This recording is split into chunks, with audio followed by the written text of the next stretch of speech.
89 seconds to midnight. This is the closest the world has ever been to midnight. It is the determination of the Science and Security Board of the Bulletin of the Atomic Scientists that the world has not made sufficient progress on existential risks threatening all of humanity. We thus move the clock forward. In setting the clock closer to midnight, we send a stark signal. Because the world is already perilously close to the precipice, any move towards midnight should be taken as an indication of extreme danger and an unmistakable warning. Every second of delay in reversing course increases the probability of global disaster. It is now. Shalom, shalom, shalom. First and foremost, all praises and the blindness due to Yahweh, Ba'ashem HaMashiach, wa Malak Yahushai. Secondly, this is Brother Yardan, W. for Detroit, coming back at you with the other cold cut. I'm going to touch on some recent events and news that's been happening around the world. To be more specific, in America. It's a lot to go over, so Aparatazai, you can stay tuned. But first, I want to begin with the Bulletin Atomic, which is Esau's monthly prognosticators on them determining when the end of the world may be. In other words, there are prophets on the left-hand side. These are the priests, and they're determining this by a multitude of factors such as the current state and affairs between nation and nation, the economy, just the turmoil as well that's going on throughout the countries around the globe. And 12 midnight, that represents, obviously on a more spiritual scale, it represents Yahushua returning. And this is something that we look forward for. This is something that we long for. This is something that we pray for. This is one of the reasons why we do the works, so the Lord can return to redeem us out of this Egypt, this captivity, because it has not done nothing good unto us as a people. So with that, I'm going to jump to 2nd Ezra chapter 14. I'm going to dive into some precepts. Before I get that, pull out this precept. Isaiah 47 and verse. I'll start up at verse. We got time, so I'll begin at verse 10. Oh no, 9. But these two things shall come to thee in a moment, in one day, the loss of children and widowhood. They shall come upon thee in their perfection, for the multitude of thy sorceries, and for the great abundance of thine enchantments. For thou hast trusted in thy wickedness. Thou hast said, none seeth me. Thy wisdom and thy knowledge, it hath perverted thee. And thou hast said in thine heart, I am, and none else besides me. So for those who don't know, this is speaking about Babylon, America the Great, right? On a futuristic prophetic tale. It fits Esau down to the T because America is known for their sorceries, which is the pharmaceutical industry. They're known for treating instead of curing. That's how they get all the profits. That's how they get the money. The board of directors, they're princes upon the earth that doesn't give a damn about anyone, except for their own pockets.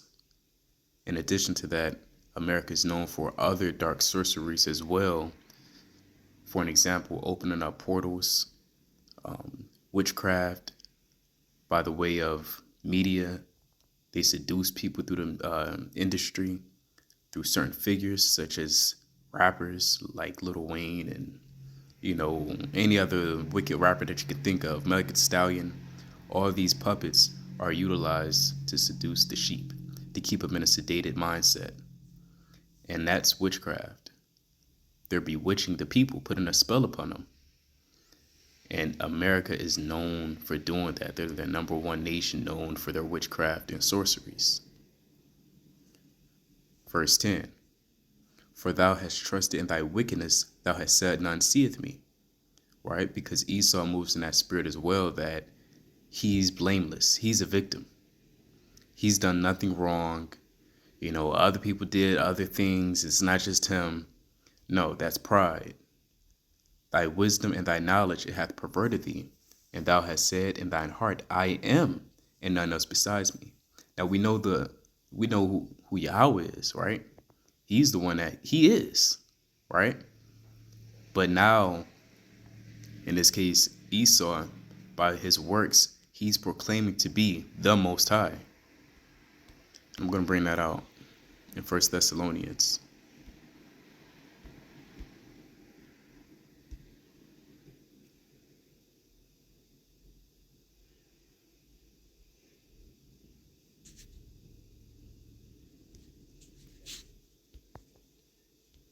It just slipped my mind.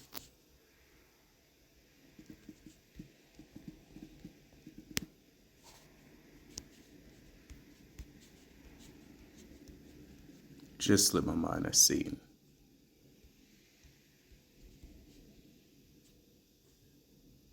See, this flesh. Here we go.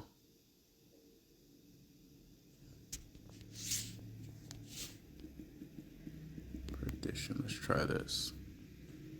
2 Thessalonians 2:1.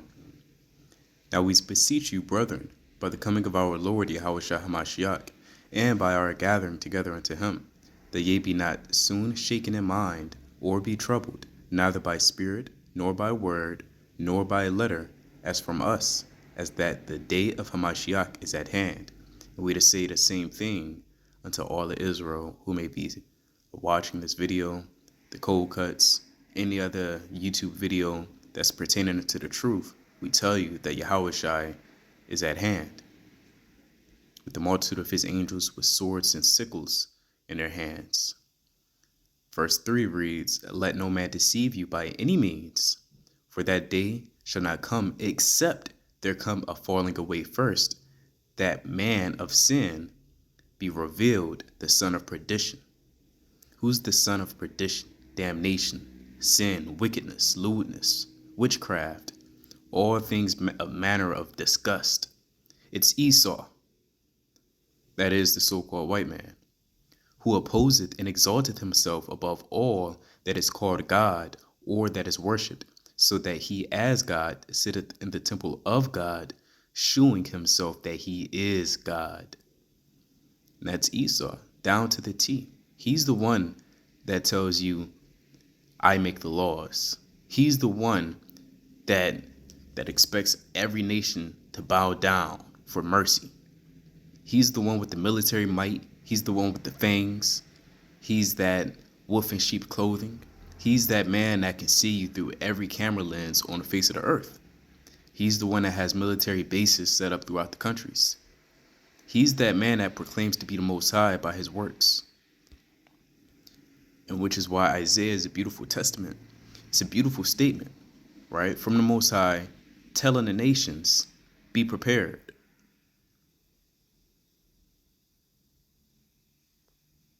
Let's bring that back out. The book of Isaiah, chapter 47.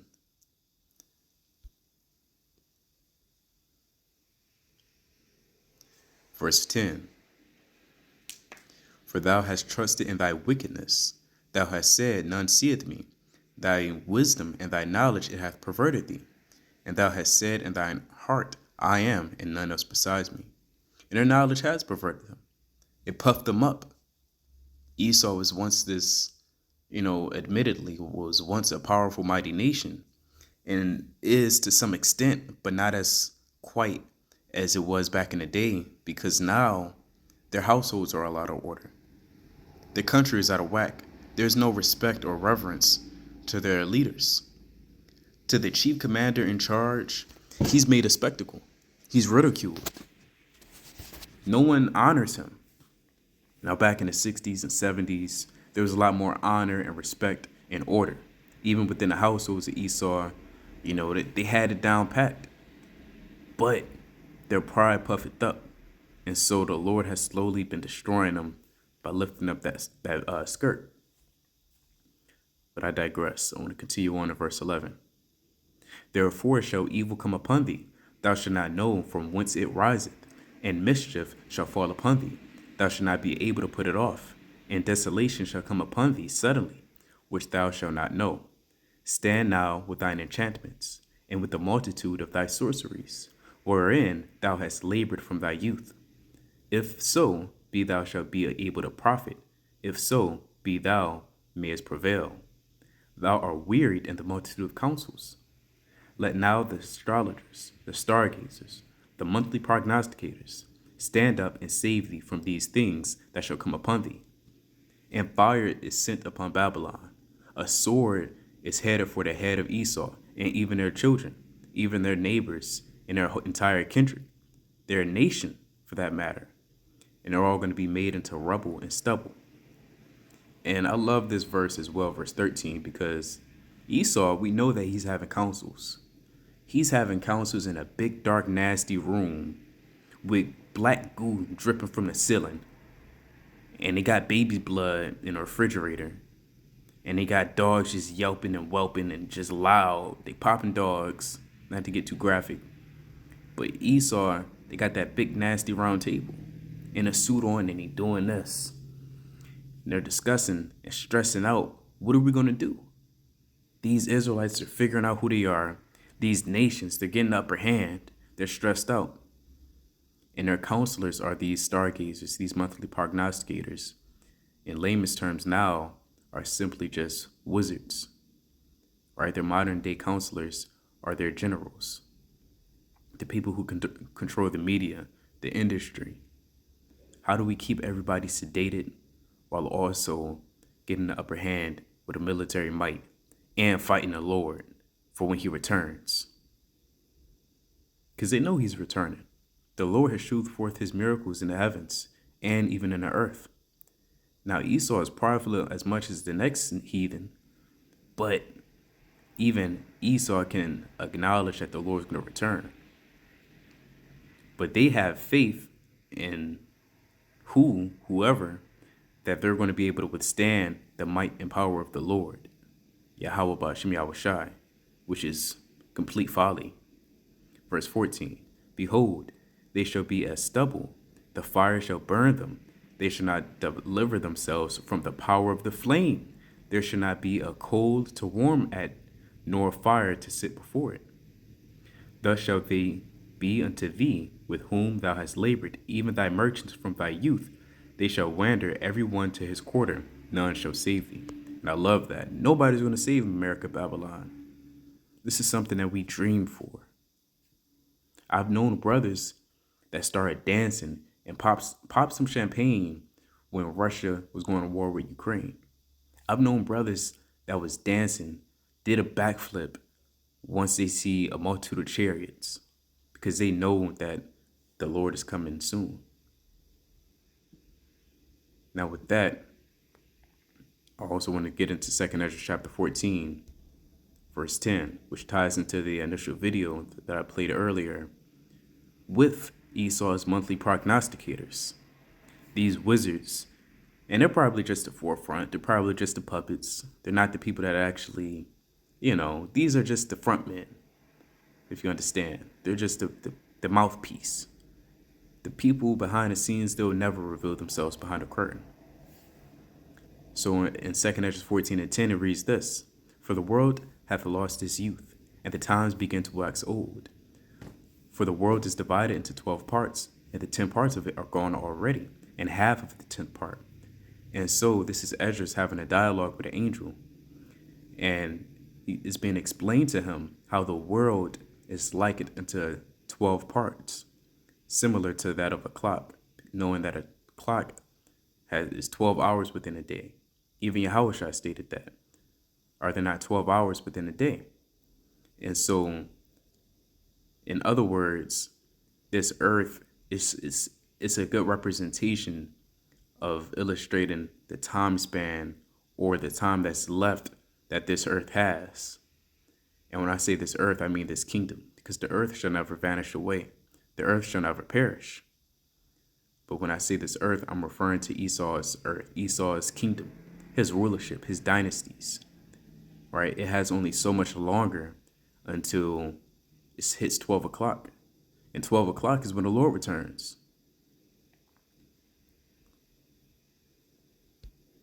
Let's bring that out. Let's prove that real quick.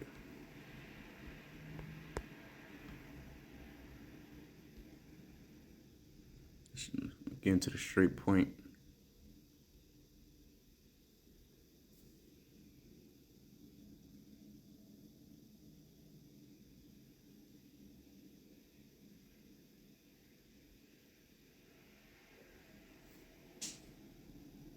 Here we go. I'll read just 1 down to 6. Then shall the kingdom of heaven be like unto 10 virgins, which took their lamps and went forth to meet the bridegroom. Now the bridegroom, remember that these parables are likened to Israel, typically for the most part, Israel and Yahushai, and/or the Most High and Yahushai and Israel. Nevertheless, is speaking to Israel. That's the audience. And so in this account, you have 10 virgins, which also represents the Israelites.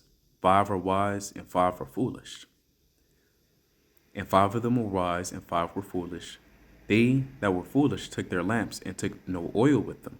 Oil is needed to keep the flame going. To have oil, you even have to produce some sort of works. Typically in the ancient world, you'll have a lamp.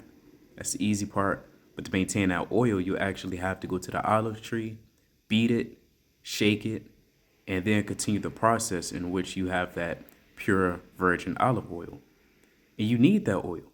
And not only that, even with having that or knowing how to have it, you have to understand how much to disperse, how much to utilize.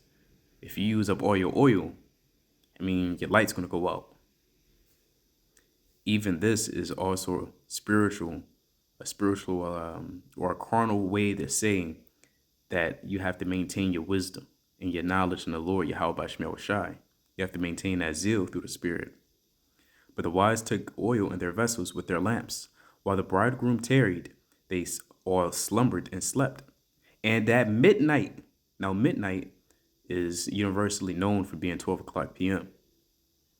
And at midnight, there was a cry made, Behold, the bridegroom cometh. Go ye out to meet him. Then all those virgins arose and trimmed their lamps. And the foolish said unto the wise, Give us of your oil, for our lamps are going out. Why? Because you need the lamp. The lamp is going to direct you, is going to direct your feet in making that path clear so you can walk to Yahushua straightly. And the foolish said unto the wise, Give us of your oil, for our lamps are going out. But the wise answered, saying, Not so, lest there be not enough for us and you, but go ye rather to them that sell and buy for yourselves. So in other words, these 5 wise told the 5 foolish to go figure it out. And so shall it be in that day during Jacob's trouble, because a lot of people are going to come cleave unto the Israelites seeking knowledge and wisdom, but it's going to be too late. And I'll tell them to go figure it out. Lord willing, I be a part of that elect. And while they went to buy, the bridegroom came, and they that were ready went in with him to the marriage.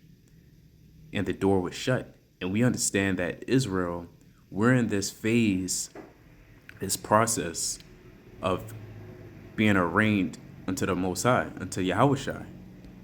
This is a marriage ceremony that's being prepared before our eyes.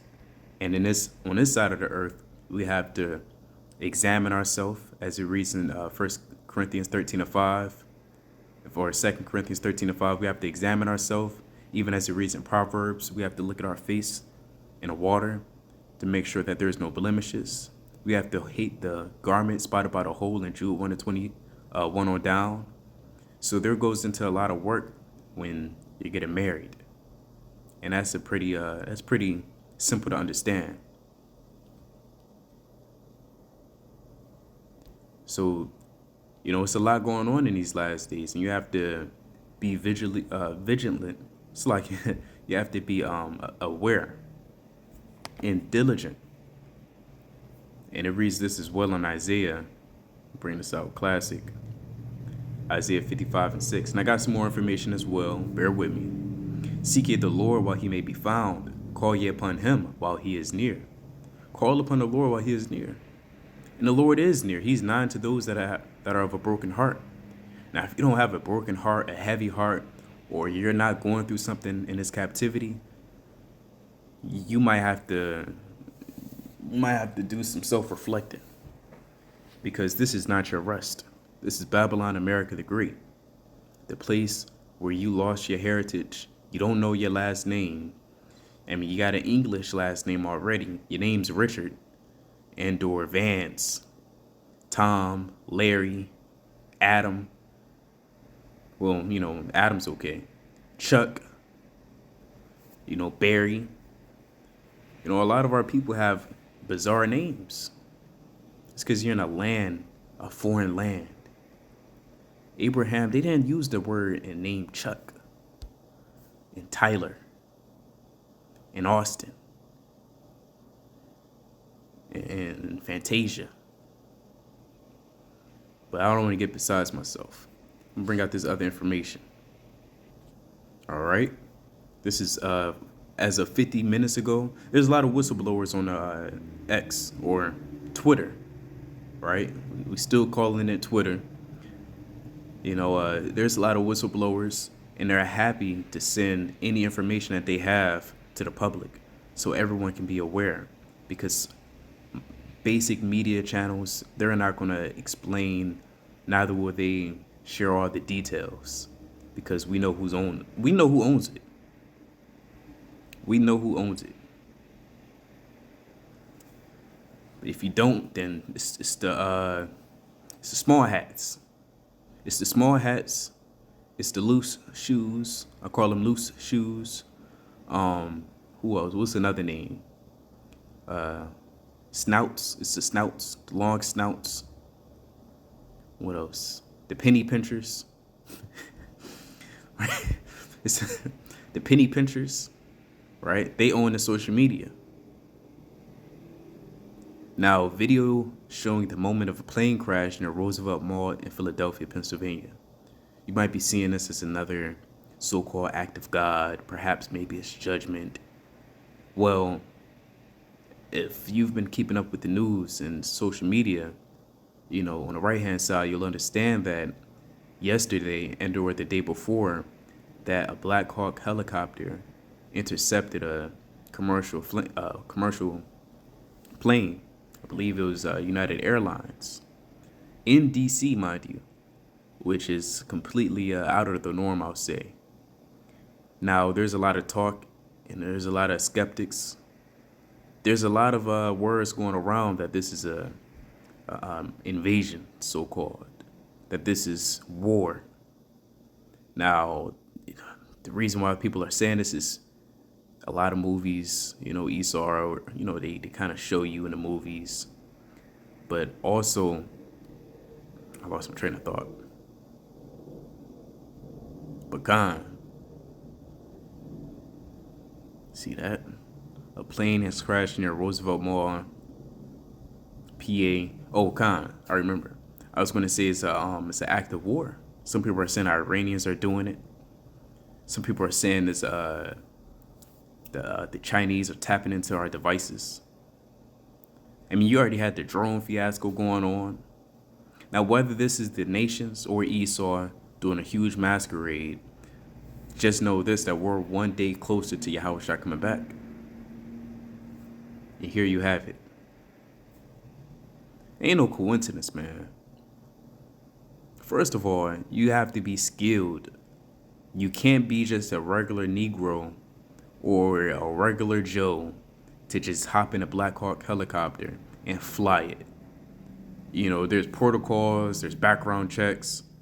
There's a lot of in-depth searching and scrutiny that goes on behind the scenes before you kind of do these things, even in D.C., where the White House is, national security. This doesn't just happen. This isn't like an apple falling out the tree. It's not like a coin just falling out your pocket. No, this is constructed. This is organized. We know being Israelites just settling in America for so long, and you see things, you realize, okay, this is either a false flag or an attempt of another nation towards America, and Esau is going to just sugarcoat it and just say, oh, it was the act of God. Nah. You can't keep doing that. The people are too smart. The people are getting aware. Right? The Black Hawk helicopter was clearly trying to crash into multiple people before its final impact. What are your thoughts on why? And there you see the collision. Yeah, that's anticipated. You can't just, come on. They had a time second. They had about 20 seconds. Then you got the people in the towers, the watchmen, the air traffic control. Come on, you can't just, this is too coordinated. So that was a little over than a day ago. And then back to back, you have another plane crash near Roosevelt Mall in Philadelphia. So these crashes are happening back to back. Similar to that movie, Leave the World Behind, if I'm not mistaken. You have those EMP attacks. You have those these destruction-like events happening. Next thing you know, a refinery will blow up. Something will just jam up. Who knows? That's why the Lord said you got to be watchful. You can't just twiddle your thumbs all day and close your eyes and remember Deuteronomy 28 and 68. You got to get into this thing. You got to know what's happening in this world. Stop getting distracted. See, that devastated. Now, nobody knows who's on these airplanes. They didn't give out the whole list. They gave out some Edomite kids. Well, look, tell their family to read Isaiah 14:21. Then they'll be comforted. Tell them to read Obadiah chapter 1, right? Tough nuts. But, you know, a lot of people are saying that it was, I believe it was an Arabian man from the embassy over there in the Middle East on those planes. There's a lot of sketchy stuff going on, right? Until more is revealed, you know, that's all the information that I have through the Spirit. So Israel, you know, keep your eyes peeled, keep your sword sharp, continue to pray and fast. You know, the Lord is at hand. But with that, I'm going to bid Israel shalom.